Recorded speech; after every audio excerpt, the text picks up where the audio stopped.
소위 문바들에게 잘 보이려고 하는 독해졌다는 그런 평이 나오고 있습니다. 어떻게 생각하십니까?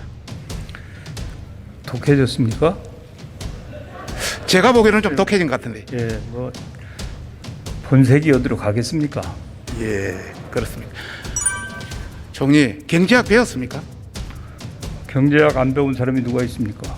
경제학의 수요와 공급에는 방금 이야기하는 특수 수요라든지 이런 거 다 포함되는 것이고 공급에도 다양하게 다 포함되는 것입니다. 단순히 하나의 수요 공급만 하는 게 아닙니다. 복잡한 요인이 다 들어가는 겁니다. 그 누구 경제학입니까 그게? 조선 경제학이라든지 모든 경제학에 다 그렇게 돼 있습니다. 수요와 공급은 공급과 수요의 곡선이 만나는 데서 그거는 이루어지는 것이지. 초등학생이고요. 그게 수요 요인, 공급 요인은 다양한 것이. 그 수요와 공급 곡선이 만나는 이 경제학의 기본은 초등학교 경제학이든 대학교 경제학이든 경제 원론은 다 똑같은 겁니다. 말장난하려고 온 거 아닙니다. 국회의장 하다가 총리가 돼서 대통령께 머리를 조아리더니 이제는 대법원장마저 대통령께 머리를 조아리는 상황이 됐습니다. 많은 국민들이 이렇게 이야기하고 있습니다. 상권 분립이 쓰레기통에 들어갔다고. 김명수 대법원장 탄핵당하기 전에 스스로 물러나야 된다고 생각하는데 어떻게 생각하십니까? 누가 머리를 조아립니까? 그 판단은 국민이 할 겁니다. 지금 조선 왕조 시대입니까? 좀 이 국회에서 그런 식으로 말씀을 하지 마세요. 다 보고 있습니다. 예. 예. 누가 머리를 조아립니까? 안 조아렸습니까? 누가 머리를 조아려요? 자신 있습니까? 예? 혹시 레카 대통령이라는 소리 들어봤습니까? 레카 대통령. 무슨 대통령이요? 문재인 대통령이 생색을 낼 때나 쇼가 필요할 때는 그 교통사고 날 때 레카가 빨리 오잖아요. 귀신같이 달려오잖아요. 그런 대통령이다 이런 소리가 있습니다. 화성 공공 아파트라든지 또 백신 관련 이런 다른 회사 대표 회견이라든지 이런 거는 잘 나타납니다. 어떻게 보세요? 의원님, 그 서초구 출신이시죠? 서초구 지역구시죠? 예, 서초구 출신입니다. 서초 구민들이 부끄러워하시지 않도록 좀 해주십시오. 우리 국무총리께서 정말 총리로서의 기능을 제대로 좀 했으면 좋겠습니다. 예, 서초 구민들께서 예, 저는 당당합니다. 부끄러워하시지 않도록 그렇게 저는 질문해 당당합니다. 주십시오. 예. 존경하는 국민 여러분, 박병석 의장님을 비롯한 선배 동료 의원 여러분, 정세균 총리를 비롯한 국무위원 여러분, 국민의힘 서초월 박성중 의원입니다. 총리 앞으로 나와주시기 바랍니다. 총리님 연일 고생이 많으십니다. 예, 감사합니다. 국회의원을 6선을 하시고 또 민주당 당대표도 하시고 또 국회의장도 하시고 국무총리까지 이제 하셨으니까 이제 남은 거는 대통령밖에 없습니다. 그죠? 어느 언론을 보니까 정책도 만들고 조직도 만들고 시동을 했다는 말들 잘 돼 가십니까? 저는 지금 코로나19 대응에 바쁜데 무슨 말씀을 하시는지 모르겠습니다. 아, 그렇습니까? 예. 총리는 국회의장 시절에는 온화하고 합리적인 그런 리더십을 발휘를 하셨습니다. 저도 그렇게 평가합니다.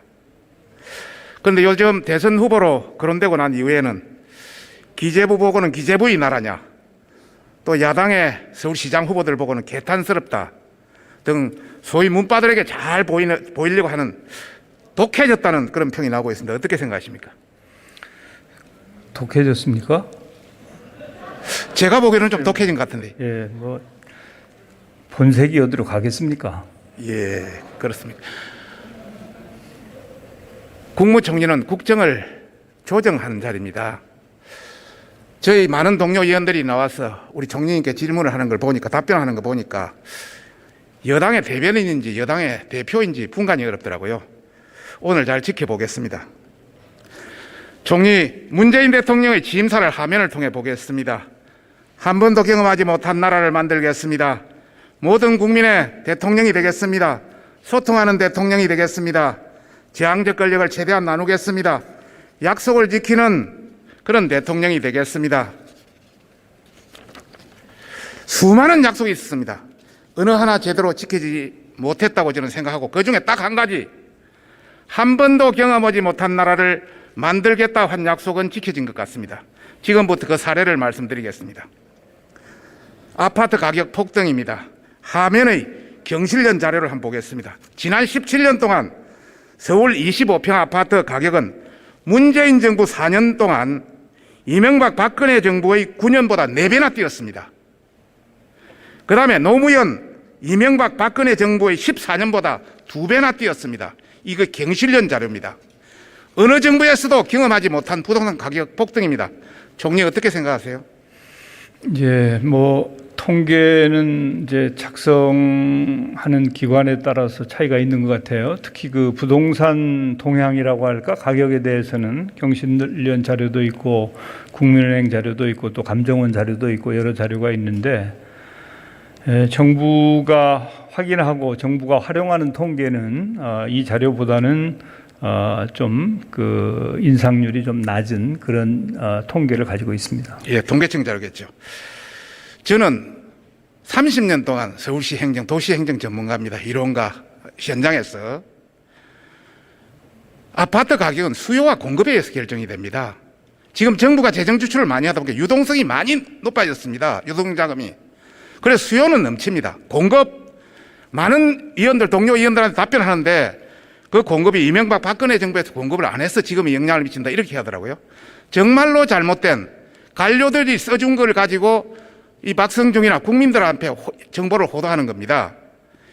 2012년 박은순 전 시장이 시장되자마자 400군데의 뉴타운 계획을 다 날려버렸습니다. 그래서 25만 가구가 날아갔습니다. 그 이후에 각종 재건축 재개발에서 안전진단 강화, 용적률 하향, 청수 억제, 그 다음에 뭐 여러 인허가 지연, 그 다음에 초과이익 환수 이런 것 때문에 엄청 날아갔습니다. 제가 판단하기로는 연 3만 5천 가구 정도가 날아가서 공급이 부족했기 때문에 아파트 가격이 폭등했다고 보고 있습니다. 문재인 들어 25번의 부동산 대책이 발표되었습니다. 한 정부에서 이렇게 25번 발표된 건 처음 있는 일이고요.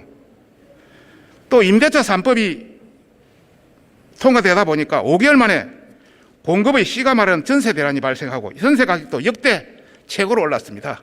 제 주변에 25평 아파트는 한 5억 올랐더라고요. 어느 정부에서 한 번도 경험하지 못한 전세 대란입니다. 이 어떻게 생각하세요? 금방 의원님 말씀을 듣고 있다 보니까 이 아파트 값이 폭등한 것은 문재인 정부 탓이 아니고 서울시 탓이고, 또 부동산 3법은 정부가 통과시킨 게 아니고 국회가 통과시킨 거 아닙니까? 그러면 서울시와 국회가 폭등의 주범으로 들립니다.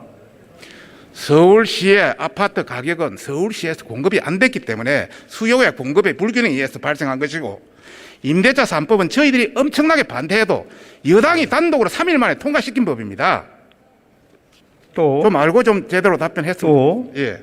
이제 이 수요와 공급이 기본이다 하는 데는 저도 전적으로 동의를 합니다. 과연 대한민국의 아파트 가격이 수요와 공급, 시장 원리에 의해서만 결정된다고 믿는 국민이 얼마나 있을까? 사실은 장기적으로 보면 수요와 공급이 가장 중요합니다. 그래서 우리 정부는 어떻게든지 공급을 늘려야 되겠다 해서 획기적인 공급 확대 정책을 내놨죠. 그렇지만은 그 이외에 금융 문제라든지 교육 문제라든지 특히 투기 수요가 얼마나 크느냐에 따라서 부동산 가격의 폭등을 유발하는 경우가 굉장히 많습니다. 물론 투기가 어떻게 해서 유발되느냐 그거 따지고 보면 또 여러 가지 이유가 있지만요. 그렇기 때문에 그것을 이제 단순히 뭐 하나의 요인으로만 이렇게 해석하시는 것은 30년 동안 도시 행정을 하시면서 이런 부분을 보셨으면 아마 저보다 더 잘 알고 계시리라고 봅니다.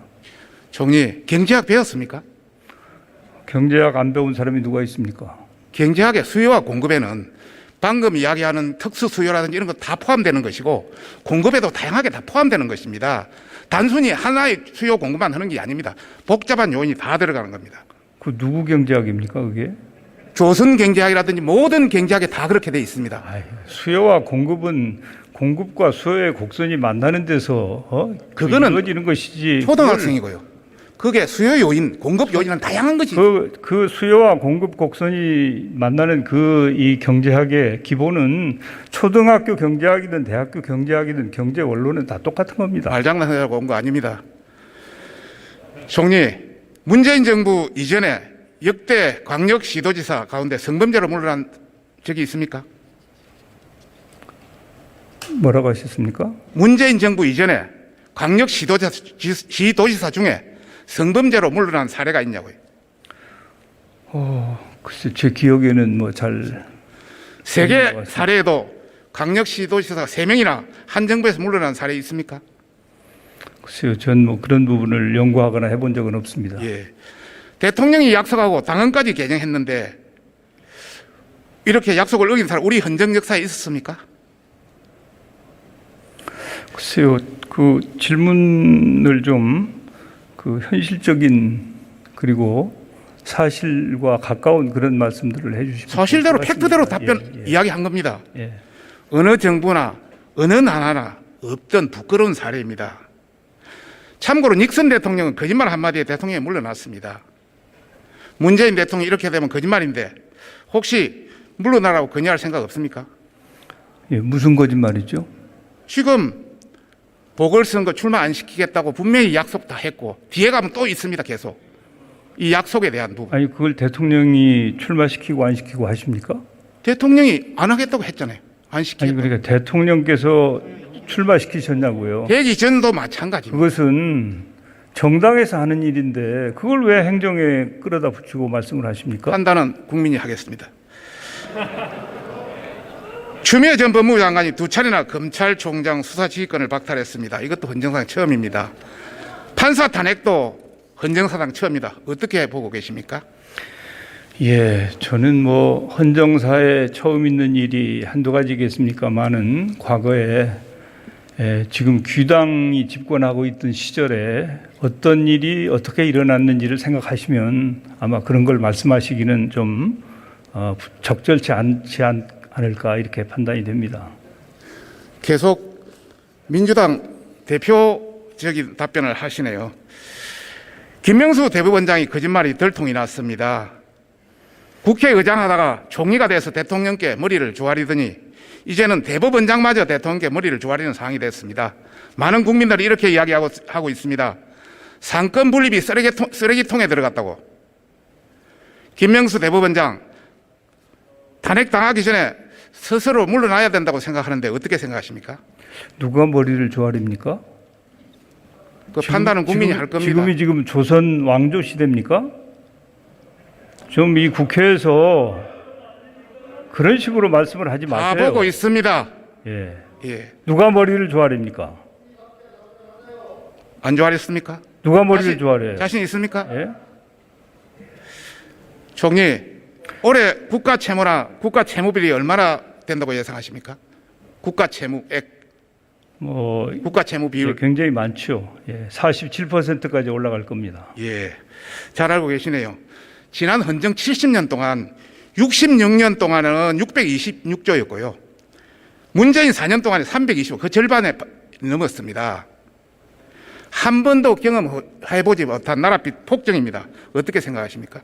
예, 빚이 많이 늘어난 건 사실입니다. 그러나 그 빚을 한 푼도 허투루 쓰지 않고 국민들이 당하고 있는 고통을 조금이라도 분담하기 위해서 적절하게 최선을 다해서 효율성을 높이는 재정 집행을 하기 위해서 노력하고 있습니다. 통계청에 따르면 작년 청년 체감 실업률이 26% 최고입니다. 역대. 대통령이 영화 한 편 보고 탈원전 결정하고 대통령 한마디에 월성 1호기 원전이 조기 폐쇄되는 것은 역대 한 번도 경험하지 못했습니다. 탈원전 정책을 수행하던 산업부 공무원이 시간이 남아 돌아서 북한 원전 지원을 검토하고 신내립을 받아서 야밤에 문건을 삭제하는 나라도 한 번도 경험하지 못했습니다. 임기 1년밖에 남지 않은 대통령이 원전 6기 규모의 48조 원의 풍력 사업을 발전한 것도 이제까지 경험하지 못했습니다. 어떻게 생각하십니까? 예, 그 풍력 발전은 꼭 필요합니다. 우리가 에너지 전환도 해야 되고 또 미세먼지 대책도 세워야 합니다. 그래서 우리가 가지고 있는 여러 가지 자원 중에서 해상 풍력이 굉장히 중요한 자원이기 때문에 해상 풍력 발전을 위해서 대규모 투자를 하고 일자리를 만들고 하는 것은 꼭 필요하다 이렇게 생각을 하고 있는데, 앞서 이런저런 말씀을 하시는데 지금 사실은 우리가 코로나 때문에 국민 여러분들이 굉장히 힘들고 특히 자영업자나 소상공인들이 매우 어려움에 처해 있습니다. 제발 우리 국회가 그런 국민의 아픔을 좀 나누고 어떤 정책을 어떻게 함께 잘 추진함으로 해서 우리가 그런 국민들의 눈물을 닦아줄 것인가, 그런 내용을 함께 고민하고 힘을 보태는 그런 국회가 되었으면 좋겠습니다. 기자협회보에 따르면 문재인 대통령은 취임 이후에 올해까지 기자들의 질문을 받는 회견은 5번에 불과했습니다. 취임사에서는 자주 언론에 소통하겠다고 했습니다. 그런데 이렇게 기회가 작은 것은 유일한 대통령입니다. 총리 어떻게 생각하세요? 지금 이제 비대면 시대인 거 알고 계실 터이고요.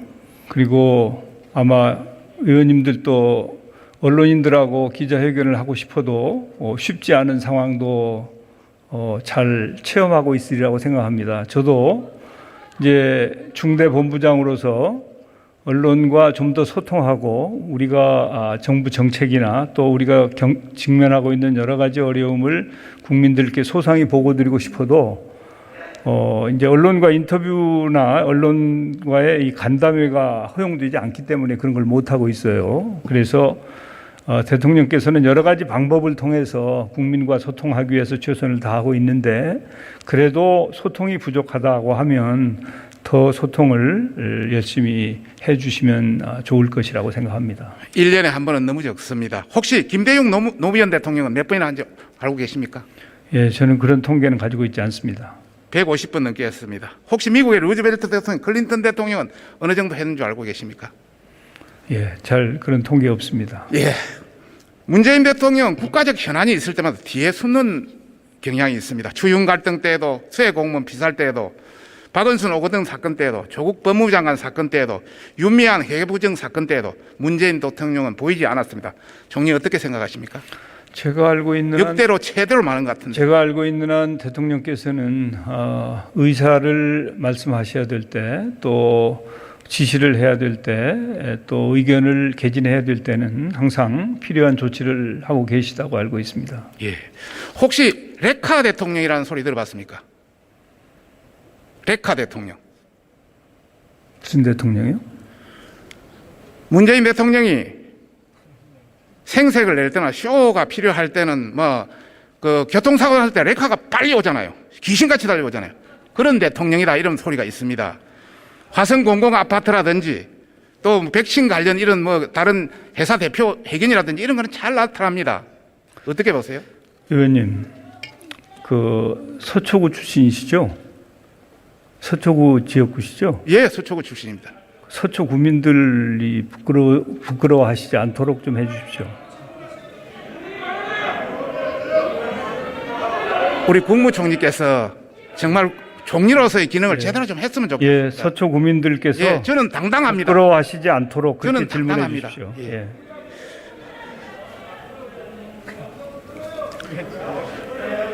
총리가 생각할 때 박원순 전 시장은 성범죄자입니까? 제가 그걸 판단할 수는 없죠. 인권위에서 말과 행동이 성희롱에 해당한다고 판결이 나왔습니다. 아까 부동산 정책이 공급이 안 돼서 실패했다고 저는 이야기를 했습니다. 국토부 장관의 전 현직은 공급이 아니라고 주장했습니다. 그런데 최근에 문재인 대통령은 공급 때문에 그렇다고 이야기했습니다. 아마 화면에 나올 겁니다. 전 현직 장관이 거짓말을 한 겁니까? 아니면 대통령이 거짓말을 한 겁니까? 아니, 이걸 거짓말이라고 참말이냐 거짓말이냐라고 이분법적으로 보시면 안 되고요. 어떤 정책에 대해서 의견을 피력한 부분은 의견이 다를 수가 있는 것이고, 또 상황에 따라서 수시로 상황이 달라지면 거기에 맞게 그걸 판단이 달라질 수 있는 것이죠. 그래서 제가 보니까 두 분 장관들이 공급도 열심히 했다 이렇게 말씀을 한 것이지 공급이 수요를 초과했다 이렇게 말씀하시지 않았거든요. 그렇기 때문에 우리 정부는 좀 더 공급이 많아져야 그래야 이 과도한 수요 초과 현상을 해소할 수 있겠다라고 하는 생각을 가지고 적극적으로 공급을 확대하기 위한 노력을 했고, 그래서 여러 가지 필요한 정책들을 발표를 했고, 그 정책 집행을 통해서 이제는 국민들께서 앞으로도 계속 집값이 오를 터이니까 지금 오르기 전에 빨리 사야 되겠다고 하는 그런 생각을 가지시지 않고 조금 기다리면 더 많은 주택이 공급되고 주택 가격이 안정될 수 있겠구나, 그런 판단을 하실 수 있도록 최선을 다해서 주택 공급도 늘리고 주택 가격 안정화를 기하기 위해서 노력하겠습니다. 야당에서도 잘 좀 도와주시기 바랍니다. 시간이 없어 참 그럽니다만 공급 부족이 아니다 자꾸 하기 때문에 이율 배반에 대해서 공급을 한 이율 배반에 대해서 이야기한 겁니다. KBS 수신료 인상이라든지 정현주 방심위원장에 대해서는 시간이 없어 생략하겠습니다. 자, 들어가시기 바랍니다.